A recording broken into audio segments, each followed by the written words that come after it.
She was born on a quiet morning when the sky was pale, and the wind moved like a gentle breath. No one in the village knew that destiny had already placed a mark upon her path. She grew among stone houses and old songs, hearing legends whispered by firelight. The elders spoke of a dragon that ruled the mountains and bent the future of the land. Children listened with fear and wonder, yet she listened with a strange, calm curiosity. As she grew, her eyes held questions that never rested and a courage that did not fade. While others learned fear, she learned patience, and while others fled, she learned to stand. The land itself seemed to notice her footsteps as if the earth was listening. Years passed, and the shadow of the dragon grew heavy across the valleys. Crops failed, rivers shifted, and the sky burned red at dusk with uneasy promise. The people prayed for heroes and waited for warriors who never came. Kings sent armies that vanished and banners that returned torn and silent. The dragon remained a constant truth, shaping destiny with fire and terror. When the girl came of age, she felt a pull toward the mountains like a calling. She packed little food and carried no blade, only a staff and her own resolve. The villagers begged her to stay and warned her of certain death. She listened and thanked them, and then stepped beyond the last stone road. Each step toward the peaks felt heavier, yet her heart remained steady. The forest watched her pass with ancient eyes of bark and leaf. Birds fell silent as if holding breath while she moved beneath their nests. At night she slept under stars that seemed closer and more watchful. Dreams came of fire and wings, yet also of calm voices and open skies. She crossed rivers that whispered of lost warriors and broken oaths.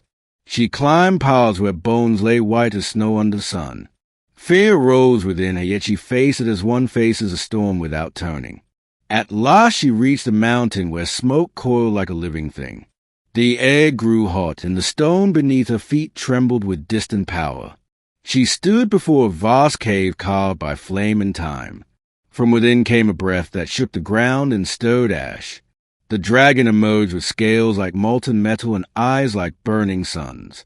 Its presence bent the air and made the world feel small and fragile. The girl did not flee nor raise her staff in threat.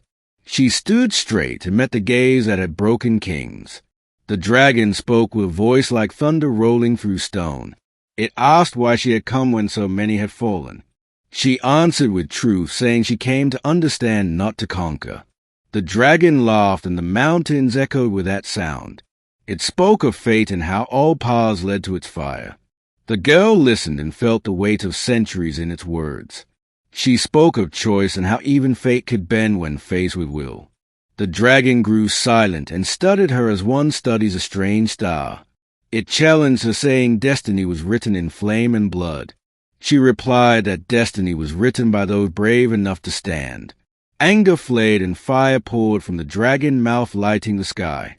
The girl stood firm, letting the heat wash over her resolve. She did not strike nor flee, but spoke again with steady voice. She told the dragon of the land's suffering and of lives shaped by fear. She told of children born under shadow and dreams crushed by flame. Her words were not sharp, yet they cut deeper than steel. The dragon felt something it had not known for ages. It remembered a time before hunger for dominance ruled its heart. Memories stirred of open skies and shared worlds long forgotten. The dragon asked what she sought from this meeting.